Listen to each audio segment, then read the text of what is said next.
do nosso próximo convidado, que já é um frequentador de China há muitos anos, ele vai contar um pouco dessa história. Então eu queria convidar para vocês, para encerrar com chave de ouro o nosso dia de China, o nosso segundo dia do Varejo Tech Conference, Andreas Blasondax.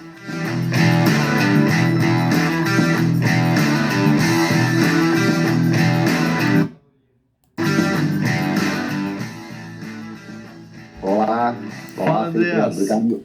Tudo bem? Obrigado pelo convite, estou super feliz de estar aqui colaborando com o evento de vocês. Parabéns aí, tá um sucesso, né? Que legal, que legal. O prazer é nosso. E, Andreas, eu vou fazer só aqui a introdução. Você vai falar, a gente vem falando aí ao longo do dia de hoje e tocando em vários assuntos que, no final das contas, compõem esse conceito do New Retail, né? Desse novo varejo, esse termo cunhado lá pelo Jack Ma, enfim. Você já frequenta, vai para a China há muitos anos e hoje você vai contar essa história toda. Então, conta pra gente aí por que o New Retail está saindo da China e ganhando o mundo ocidental aí com força. Bem-vindo, obrigado por estar com a gente mais uma vez. A apresentação agora é tua. Obrigado, Felipe. Bom já ter tocado nesse tema, né, do New Retail, falar um pouco sobre esse termo, né? Eu, de fato, eu tenho ido para a China 7 vezes e de 2010 para cá eu tenho ido, só não fui em 2018, né? E aí o que acontece, né? Esse New Retail, ele já teve várias facetas, várias formas de chamar. Eu conheci ele lá em 2012, chamado de O2O, né? Uma coisa que alguns ainda não conhecem esse termo. O2O quer dizer online to offline, que de fato foi o berço do New Retail, né? Foi quando o mundo online olhou para o offline e falou, sim, podemos colaborar, não precisamos brigar, né? E o mundo offline olhou para o online e também estendeu a mão para colaboração. Isso ocorreu em 2012. De lá para cá, muitos varejos também usaram o termo de Omnichannel, né? Vocês devem ter falado aí nas outras palestras, né, sobre Omnichannel.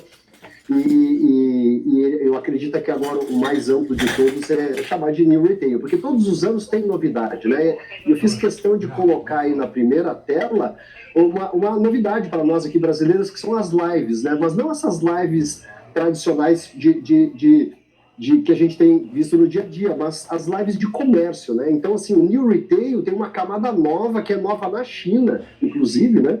Tem pouco tempo, né? Que é o comércio online. Então, vamos falar um pouquinho sobre esse tema, né?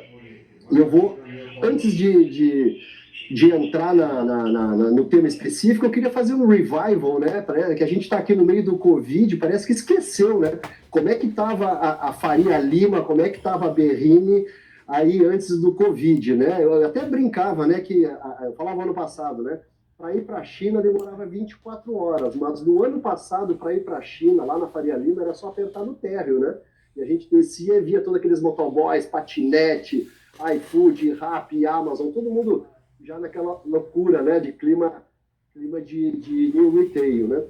Mas eu selecionei aqui 4 empresas que eram notícias no ano passado, no pré-Covid, e só essas 4 empresas injetaram no mercado 4 bilhões de dólares de investimento, né? E eu até brinco, esse negócio de new retail não é um negócio de milhão, né? É um negócio de bilhão, porque o mercado ele é realmente grande. De acordo com a associação, esse é um mercado de 1 trilhão, a Associação Brasileira de Online to Offline, né? Esse é um mercado de 1 trilhão de reais aqui somente no Brasil. Tá? É um negócio muito grande, porque junta os dois mundos, né? Se o varejo online é grande e se o varejo offline é enorme, juntando esses dois, nada melhor do que ser um mercado de 1 trilhão. Então, estava muito aquecido, né? Eu até botei aqui, estava pegando fogo, na verdade, esse mercado antes do Covid, e ele só acelerou.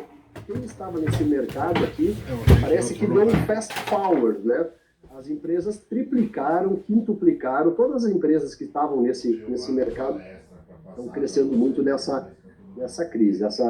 Eu tirei aqui algumas notícias que estavam nos jornais, né? Tipo, o Mercado Livre havia captado 3 bilhões, o iFood tinha captado 2 bilhões, aí a Rappi já tinha captado 1 bilhão de dólares, e a Amazon estava entrando, né? Então era só um negócio de bilhões do ano passado, né?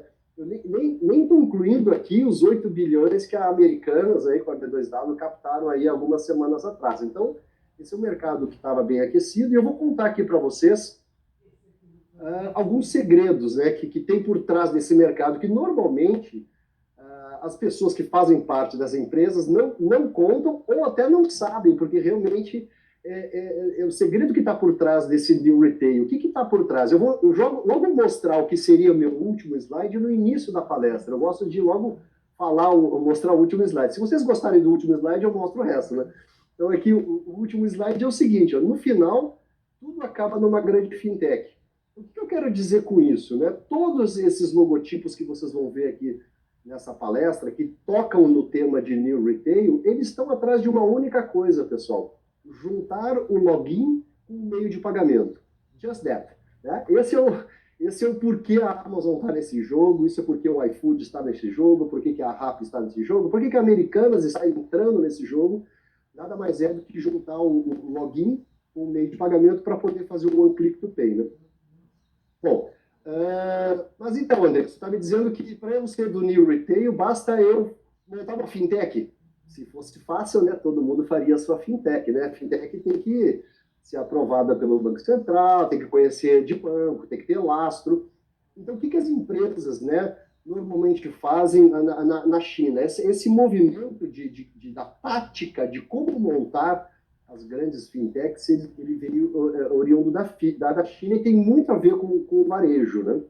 Basicamente, eu separei aqui 4 grandes verticais. Se você olhar para a China e olhar mundo afora, os grandes cases, e aí eu estou falando também de Índia e de Europa, né? E mesmo o Brasil, porque eu vou usar bastante a comparação China-Brasil, Índia-Brasil aqui, vocês vão ver que o líder do setor de New Retail, né, ele vem de uma dessas verticais. Ou o cara vem de mobilidade urbana, ou ele vem de food delivery, que é o segundo quadrante, ou ele vem do e-commerce tradicional e ele evolui, né, para o novo e-commerce, novo retail, ou ele vem da prestação de serviços. Né? Então, se você olhar para a Índia, no caso, uma Paytm, ela veio lá na parte de serviços, de recarga de celular, conteúdo, e acabou hoje sendo uma grande empresa de varejo, movimenta bilhões lá nesse setor. Se você olhar para o Brasil, né, você pega o case do iFood, ele está na primeira parte do desenvolvimento dele, está movimentando o mercado de comida. Mas por que o pessoal vem desses setores, né? Principalmente os setores de mobilidade urbana e de food delivery, que é o lado esquerdo do meu gráfico aqui? É porque esses setores têm alta frequência de consumo. Você não consegue movimentar o new retail vendendo um notebook que custa $1.000. Você precisa vender um cheeseburger para esse cara, um hambúrguer todos os dias.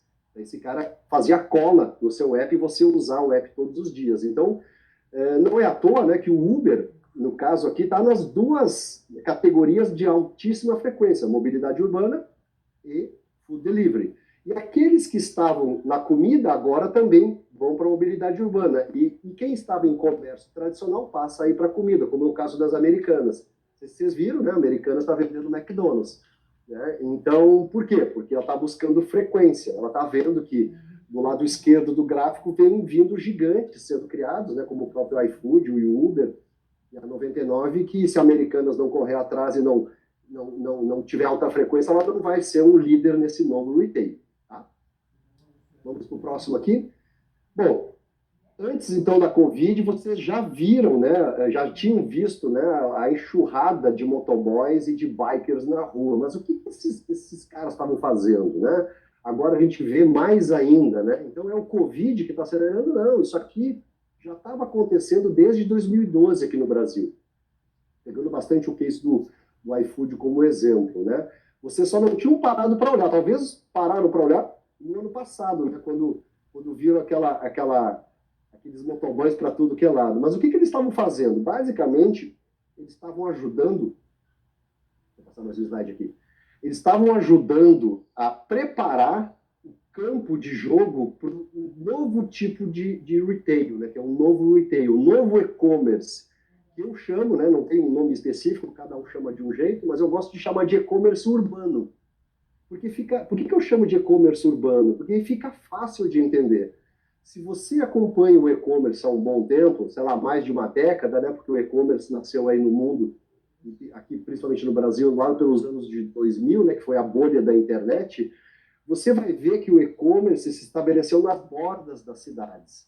Então, se você pega ali São Paulo, então Osasco, Barueri, Alphaville, se você vai para o Rio, Pavuna e outras regiões, ele sempre está na borda da cidade, por questões tributárias, por questão de preço de metro quadrado e tudo mais.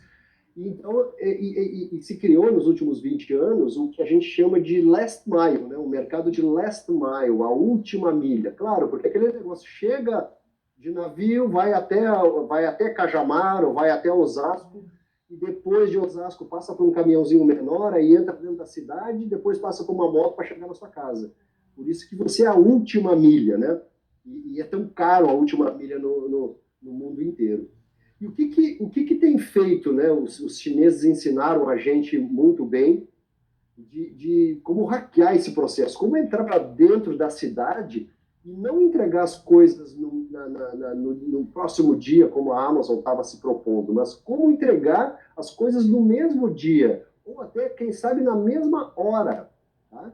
Então, o que foi feito de 2012 para cá? Se estabeleceu que fossem criados centrais urbanas, né? Então, começando por comida e começando pela mobilidade urbana, com empresas como o Uber e o iFood, por exemplo, para depois o comércio todo vir para dentro da cidade e poder usar os próprios shoppings, né? Os dark malls, se vocês ouviram falar em dark kitchens e dark stores, né? Que são as lojas escuras que estão dentro da cidade, fazendo o que a gente chama de first mile, né? Então, a loja está dentro da cidade, né? Não tem vitrine, ou a cozinha está dentro da cidade, não precisa ter balcão, e você, cliente, está na primeira milha. E aí eu consigo te entregar um tênis, por exemplo, a preço e prazo de hambúrguer, que eu gosto de falar. Então eu vou te entregar um tênis, né?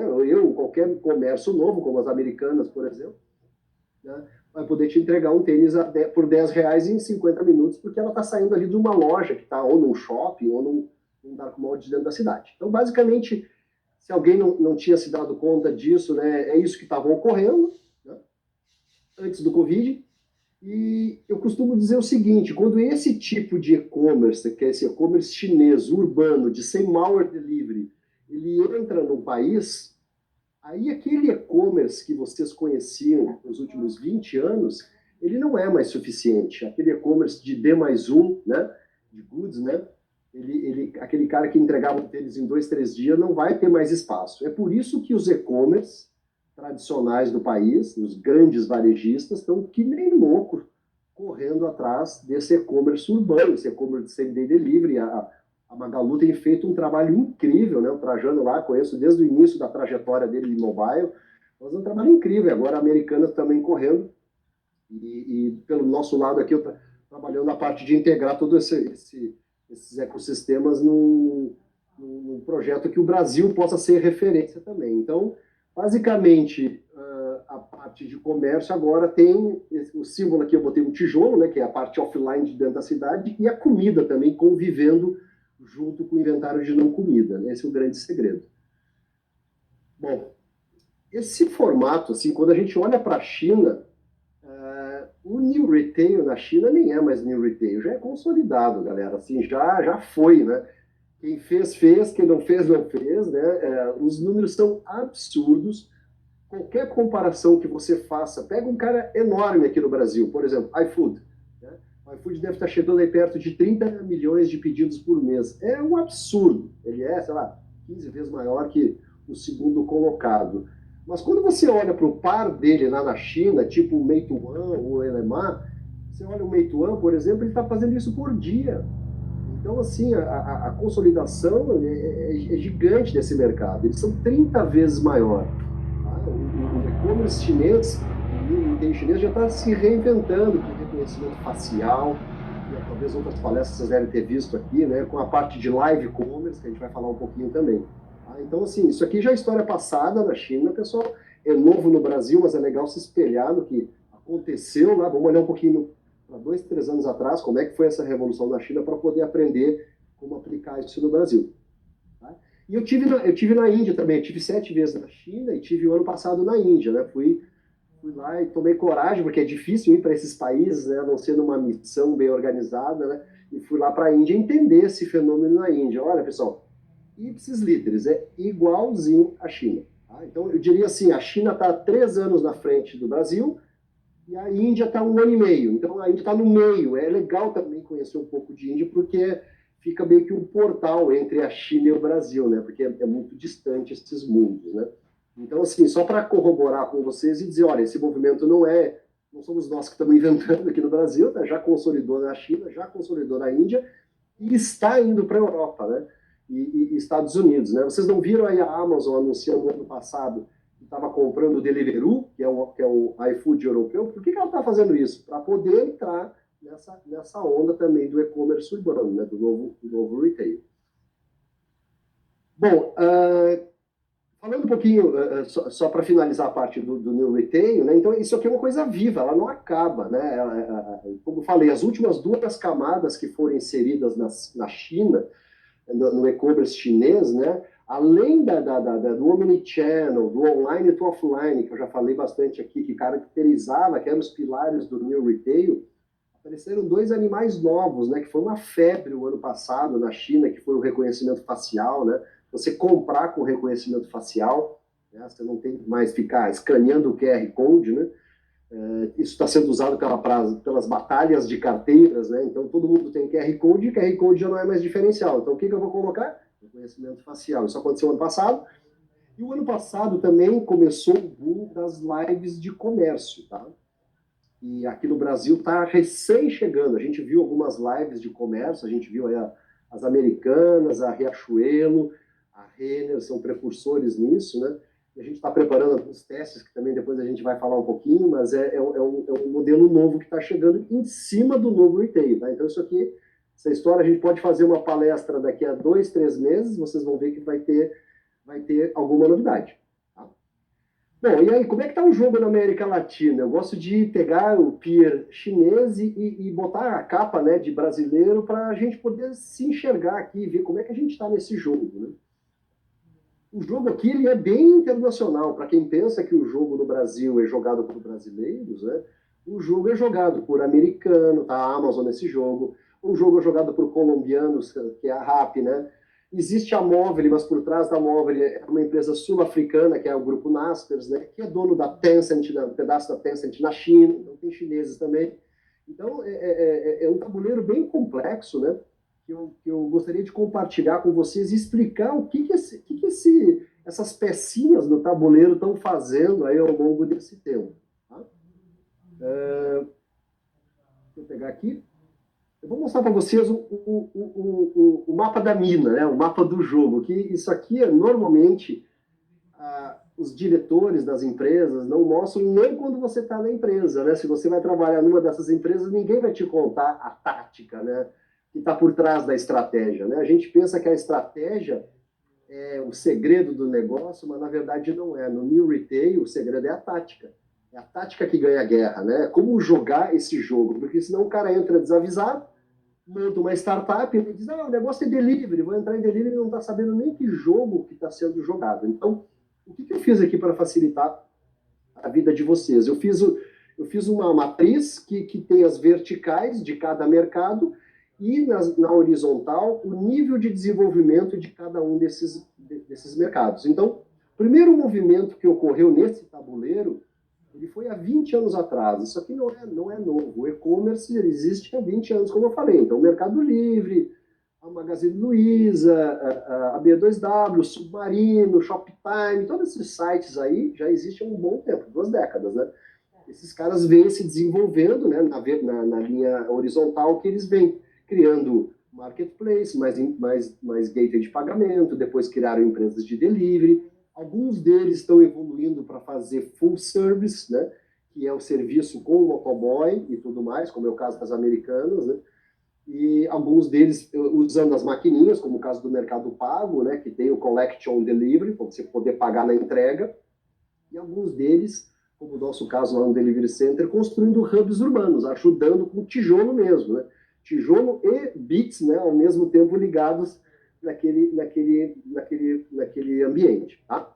Esse movimento aconteceu 20 anos atrás. Aí, em 2012, que era que eu estava contando, aconteceu um outro movimento no mesmo tabuleiro que ninguém se deu conta, mas chegaram no Brasil os players de food delivery. E aqui eu já expliquei para vocês por que eles começaram por food delivery. Porque eles gostam de vender pizza, hambúrguer? Não. É porque quando você tem um aplicativo de comida, a sua frequência é de 8 vezes por mês. Ao passo que no e-commerce, a frequência, se você for bom, é 2, 3 vezes ao ano que o cara repete a compra. Então, a comida é um excelente portão de entrada, né, para o novo retail. Por isso que todos os players, incluindo a Alibaba, possuem delivery, milhões de deliveries de comida por dia. Né? E aí por isso que a Americanas também está entrando nesse negócio.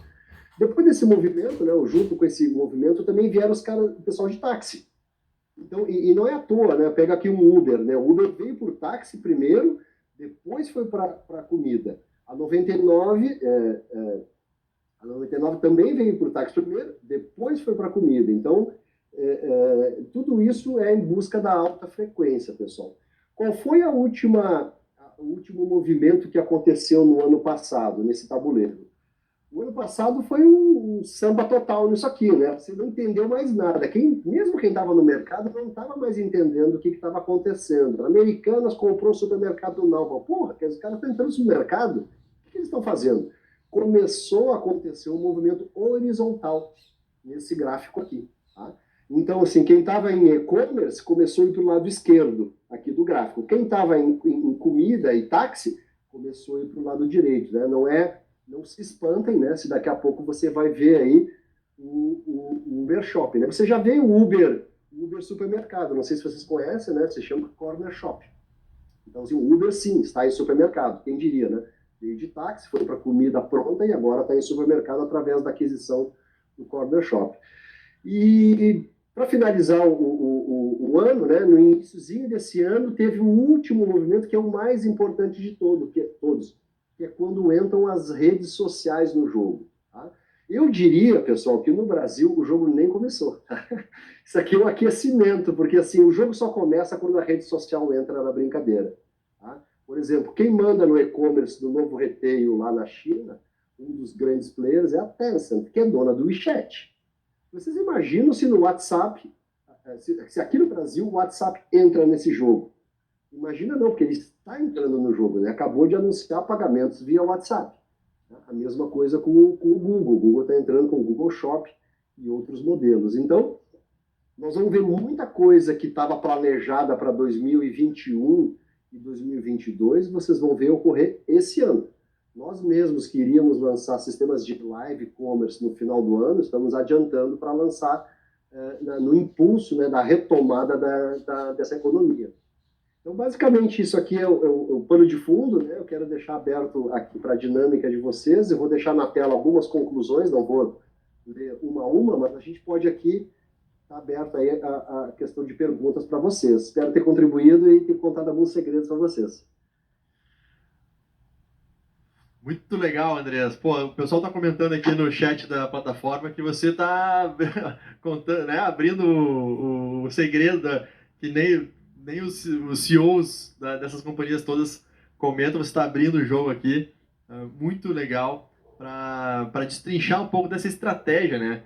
Você falou o New Retail. Eu acho que o new, né, do termo, o novo, ele está muito mais nessa atualização constante, que é uma evolução muito rápida. A China é muito rápida, a velocidade é muito grande. A gente começou o dia falando hoje sobre isso. Velocidade, escala, essa loucura toda. E aqui no mundo ocidental, aqui no Brasil, a gente está engatinhando, começando a dar os primeiros passos, o que é ótimo.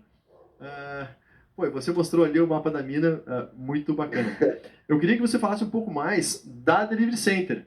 Então, porque a gente te introduziu aqui, você já começou a apresentação, vários elogios aqui para o nosso encerramento contigo, mas fala um pouco mais da Delivery Center, da origem, né, dessas tuas visitas à China, como que tudo isso em algum momento te deu um gatilho, foi uma ideia que foi amadurecendo. Conta um pouco dessa trajetória.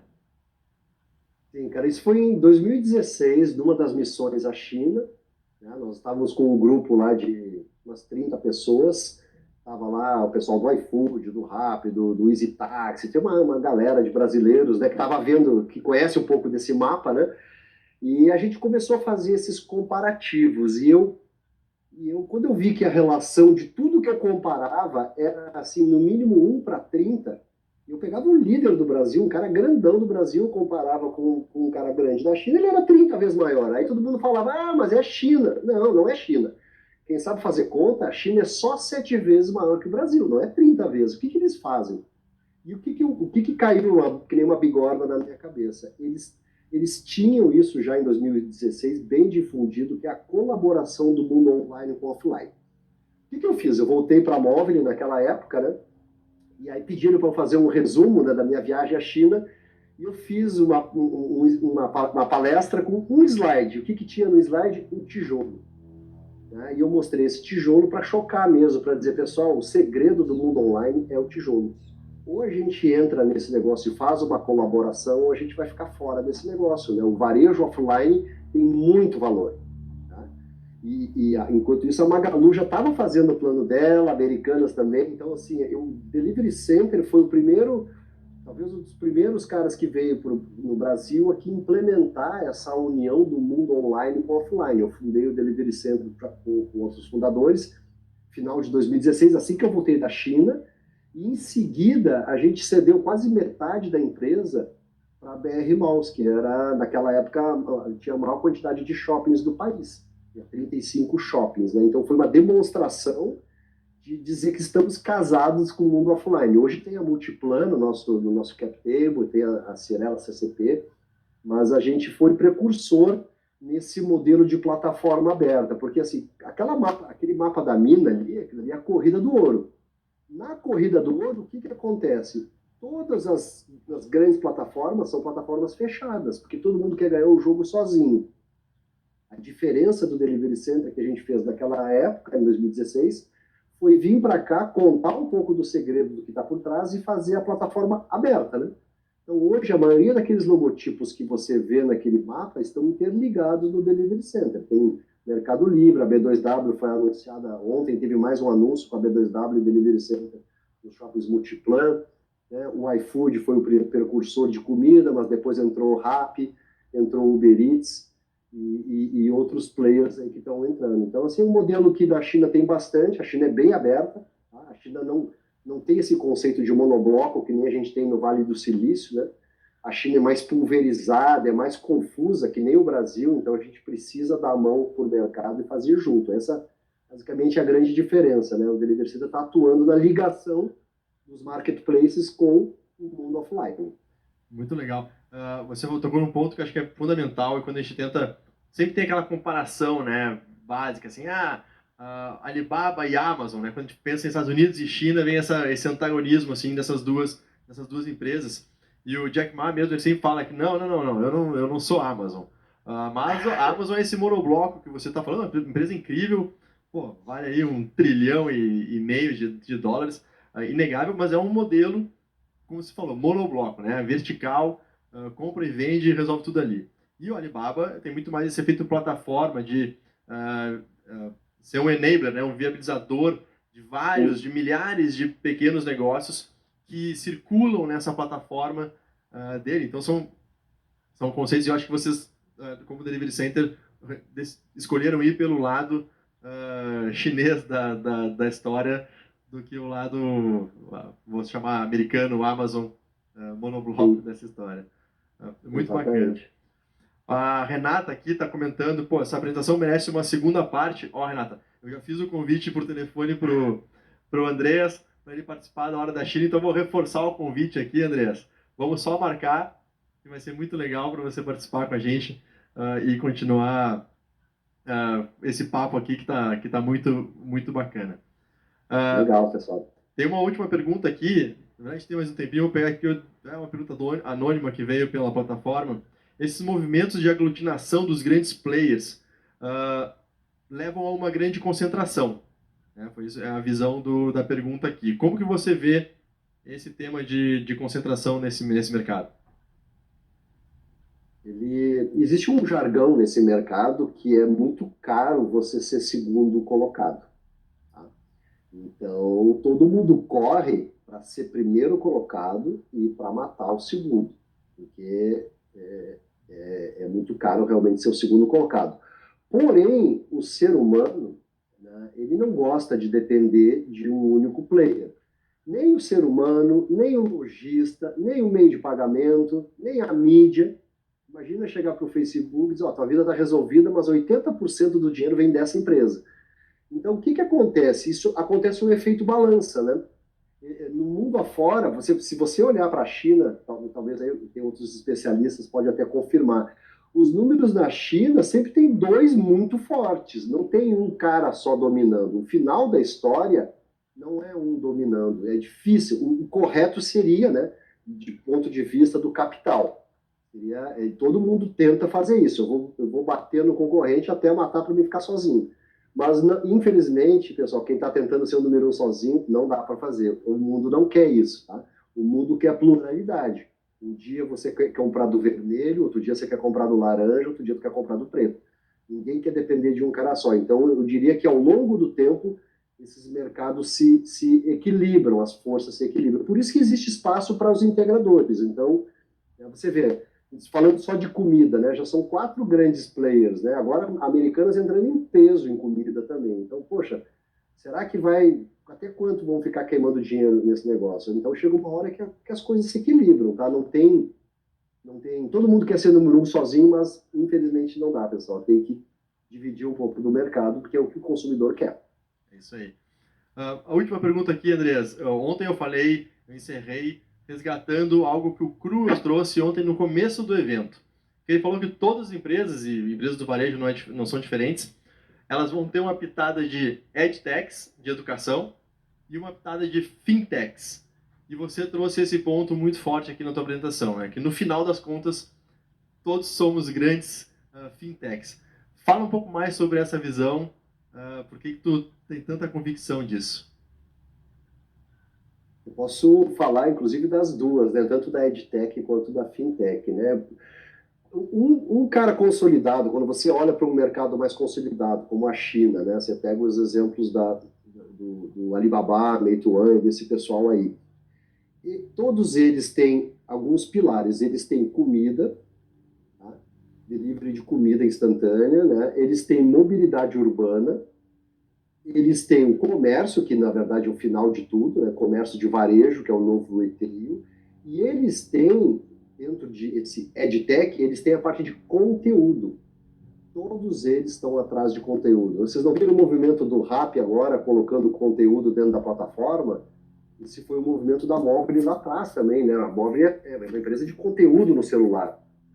Então, assim, tudo isso é para gerar tráfego, mas o que mais interessa mesmo, no final da história, é você controlar o pagamento.